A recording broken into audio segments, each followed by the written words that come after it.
போகிறது.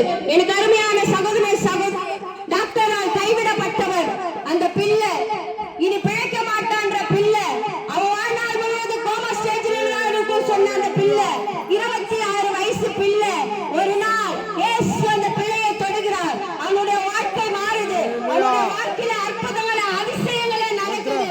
உடனே அவன் எழுந்து உட்கார்றான். டாக்டர் சொல்லிட்டாங்க கோமா ஸ்டேஜ் தான் இனி அவன் வாழ்க்கைன்னு. ஆனா அந்த தாய் இயேசுவை உண்மையாய் அவர்கள் இருதயத்துல நம்பினாங்க. இயேசு பிள்ளைகளுடைய வாழ்க்கையில ஒரு அற்புதம் செய்வார் என்று நம்பினாங்க, ஒரு அதிசயம் செய்வார் என்று நம்பினாங்க.